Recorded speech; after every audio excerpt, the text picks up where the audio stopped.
Introduction. Jamais je n'oublierai le premier et le plus terrible de mes souvenirs. Mon âme, car maintenant je sais que mon corps en abrite une, mon âme, disais-je, tremble d'effroi à l'évocation même fugitive du premier jour. Jusqu'alors je flottais dans le néant, cette autre dimension qui ne se décrit pas. Cela me paraissait une chose naturelle, car je ne connaissais rien d'autre. Mais désormais, j'espère ne jamais mourir pour ne plus devoir affronter l'expérience du rien.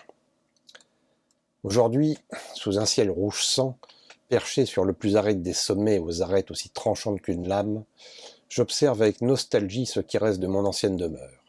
Ici je suis né, ignorant tout de ce qui m'attendait au dehors.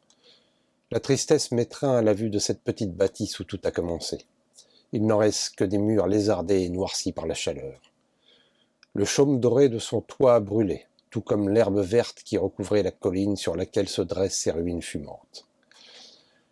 Mon regard s'égare sur Perche-Lune, le village de mon enfance, tout entier ravagé par les flammes dévorantes.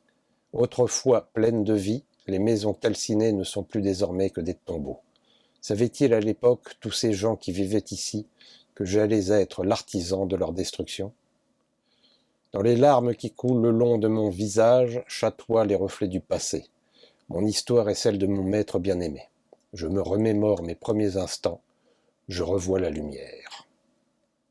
Lorsque le néant fut déchiré par les fouets de ténèbres, le rien laissa la place à l'obscurité.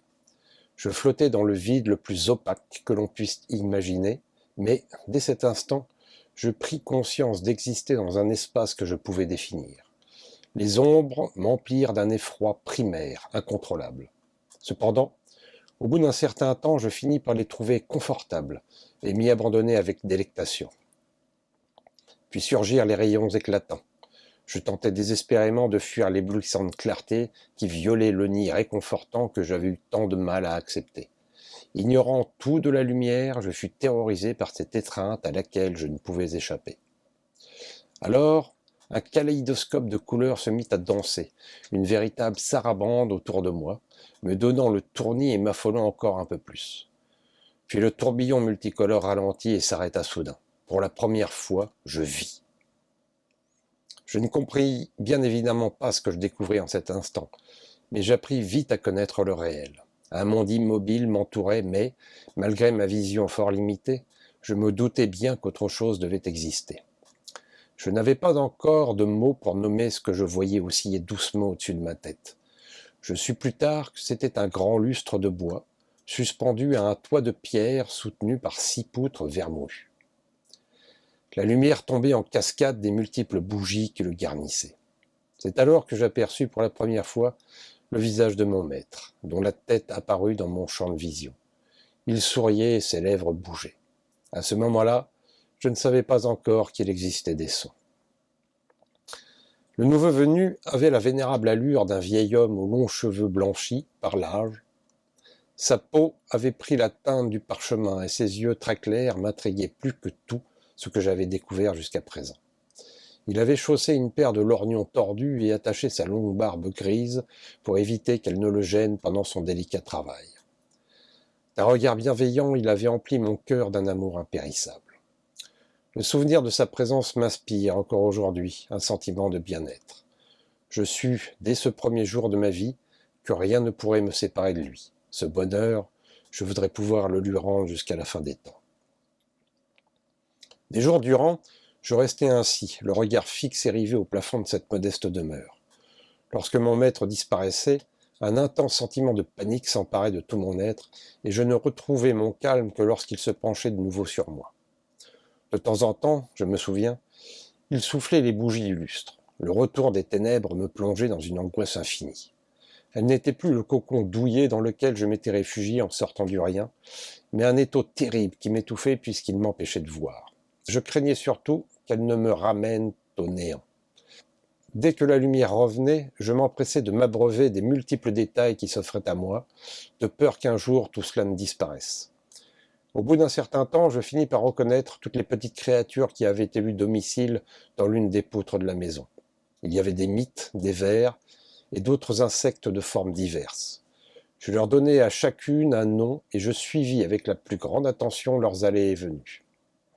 Un jour, il y eut une nouvelle arrivante. une araignée infiniment délicate, à la carapace argentée, décida de tisser sa fragile toile, similaire à du cristal, entre les deux poutres juste au-dessus de moi. Le spectacle qu'elle m'offrit au cours de son dur labeur me passionna tellement que mon maître finit par remarquer, je ne sais comment, l'objet de toute mon attention. Il sourit et leva sa main calleuse vers les poutres. De ses doigts noués par l'âge jaillit une vapeur argentée qui se déposa lentement sur la frêle construction arachnéenne. La buée se transforma en multiples gouttelettes rosées dans lesquelles miroitait la lumière. La toile étincela, semblant brûler de mille feux. Jamais je n'avais contemplé pareille splendeur. L'araignée dut se rendre compte de l'intérêt que je portais à son œuvre. Elle vint me voir en descendant lentement le long d'un filin d'argent. Elle s'approcha et plana juste au-dessus de moi quelques instants, avant de remonter dans son repère. Ce jour-là, je décidai de la nommer Cristal. Non pas que j'aie su ce que ce terme signifiait, mais il me parut approprié. Des tas de mots se bousculaient ainsi dans ma tête. Je ne savais ni leur origine, ni leur sens. Et les jours se succédaient. Il arriva un moment où je découvris l'ennui. Je commençais à me lasser du spectacle que m'offraient les poutres et le toit. J'en connaissais chaque occupant, chaque détail, et quand la lumière disparaissait, je m'amusais à me remémorer ce que je contemplais tous les jours. J'étais las de ne rien voir d'autre, de ne pouvoir satisfaire ma soif de savoir ce qu'il y avait tout autour de moi. Cristal venait bien me rendre visite régulièrement, mais malgré le réconfort qu'elle m'apportait, je trouvais le temps long. Mon maître dut lui aussi ressentir ma lassitude, car il me rassurait de plus en plus souvent de ses sourires. Un beau jour, il resta près de moi des heures entières. Ses mains s'appliquaient à travailler sur quelque chose qui se situait juste à la limite de mon champ de vision. Ne comprenant pas ce qu'il pouvait bien bricoler, je m'attardais à étudier chaque détail de sa peau, de ses doigts. Quand il eut fini son étrange ouvrage, la lumière disparut tout d'un coup.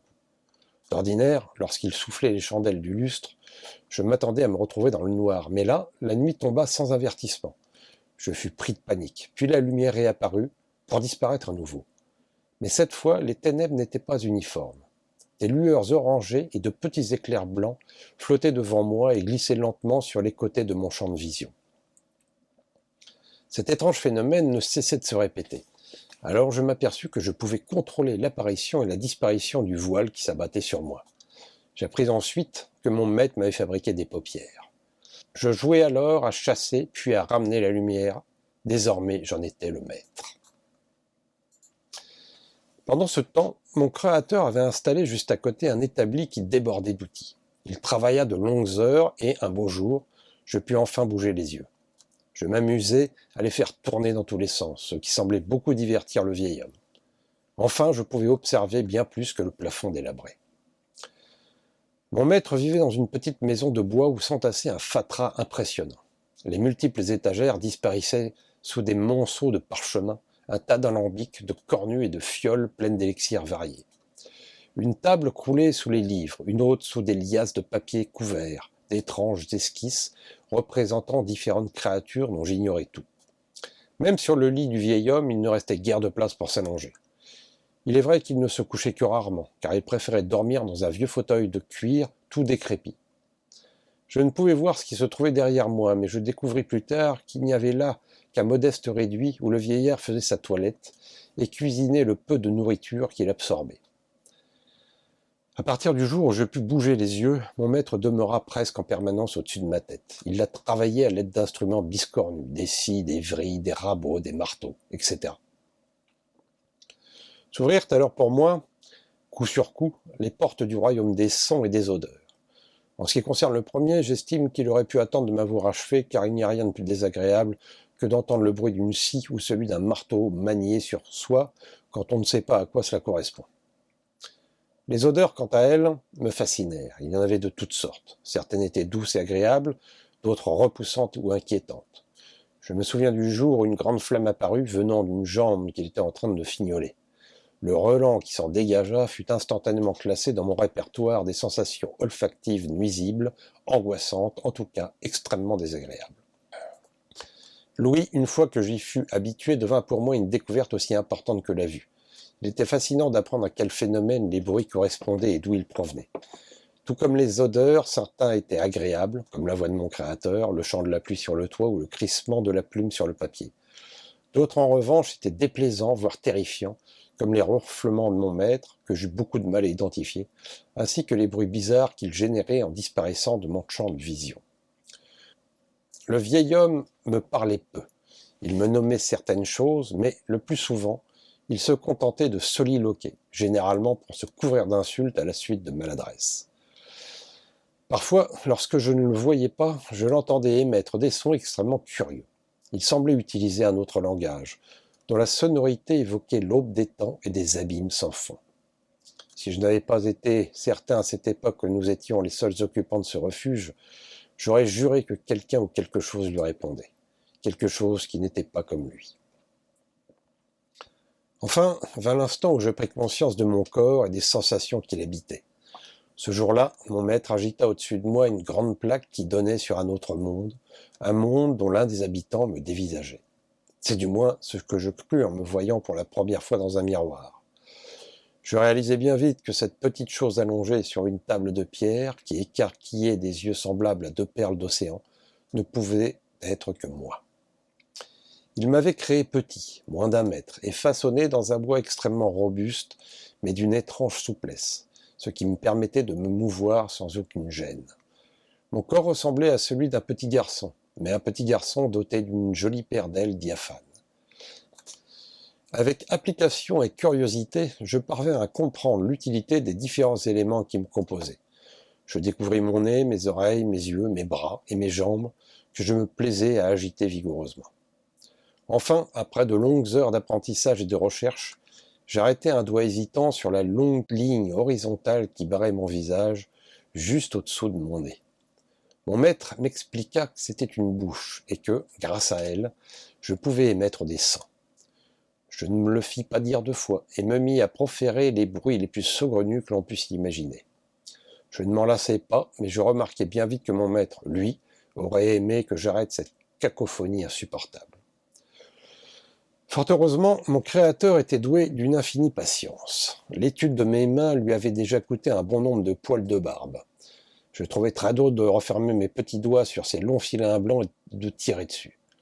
Ce n'était pas du tout du goût de mon maître, pas plus que les coups de pied qu'il recevait régulièrement une fois que j'eus compris que j'avais des jambes.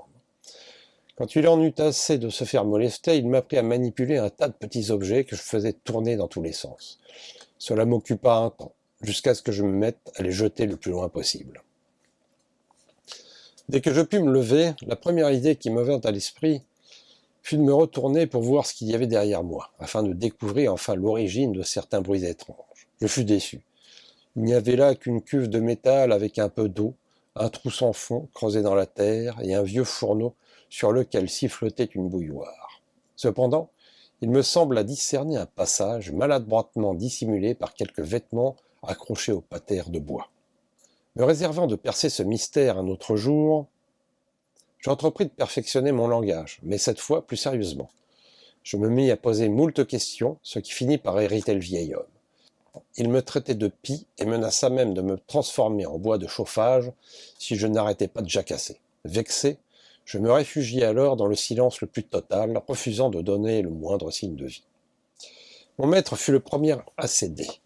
Il s'approcha de mon petit corps en grève et me glissa à l'oreille. « J'ai un cadeau pour toi. » Aussitôt, intrigué par le cadeau, je me levai d'un bond. Mon maître, les mains derrière le dos, me dominait de toute sa haute taille. « Te souviens-tu, murmura-t-il, de cette araignée qui te fascinait tant ?»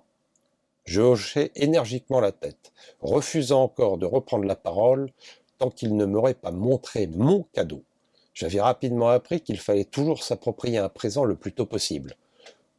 Son cadeau devenait donc ma possession sur laquelle il n'avait aucun droit. « Eh bien, cette araignée, poursuivit-il, est éphémère. Elle ne peut vivre longtemps, sauf si on la modifie légèrement. » Ses bras quittèrent alors la lâche cachette de son dos. Il leva son poing vers mon visage et desserra lentement les doigts. Au creux de sa main se blottissait la petite araignée qui m'avait tenu compagnie pendant tant de jours. Mais son corps avait changé. Elle était aujourd'hui l'incarnation de son nom, Cristal. Et le mage lui avait dessiné un visage presque humain où l'on voyait surtout 2 grands yeux bleus et une bouche aussi fine qu'un trait de plume. Elle s'étira comme si elle sortait d'un long sommeil. Puis elle m'aperçut et sauta sur mon épaule. Elle devait devenir mon éternel ami. Ce jour-là, le vieil homme me fit un second cadeau, le plus précieux, il me nomma Tyrrell. J'avais enfin un nom, une identité. J'existais comme un individu à part entière, même si la magie qui m'avait donné la vie m'attachait au vieillard que je chérissais. Le lien qui nous unissait ne se limitait pas à celui qui peut exister entre un artiste et sa création. Nos esprits communiaient. Ce que ressentait l'un, l'autre le percevait. C'est ainsi que je découvris la puissance de la magie que mon créateur m'avait transmise. Ce dernier passa des journées entières à m'expliquer les choses de la vie, mais il n'abordait que rarement son passé. Je savais juste que c'était un puissant mage connu sous le nom de Maître Saul. Jadis, il avait vécu dans l'enceinte de la plus grande des cités. Mais tout avait changé. Aujourd'hui, il menait une existence apparemment paisible dans un village reculé, offrant ses modestes services à la population en échange d'un toit et de nourriture. Il était à la fois alchimiste et enchanteur, mais son véritable pouvoir s'exerçait sur le feu, comme en témoignait la flamme qui, dotée d'une vie propre, se baladait souvent dans la maison pour allumer le chandelier, la cheminée ou même sa pipe. Cette petite créature avait la taille d'une main, une silhouette vaguement féminine, et aimait à se reposer sur le rebord de l'âtre, quand le vieux mage savourait quelques instants de détente dans son fauteuil. Inutile de dire qu'elle était une source de fascination pour Cristal et moi. Mais le vieil homme nous interdisait formellement de l'approcher de trop près. Un jour, Maître Saul nous invita à le rejoindre près du foyer pour nous conter un récit des temps anciens. J'ignorais alors que j'étais à la veille de vivre les plus étonnantes aventures.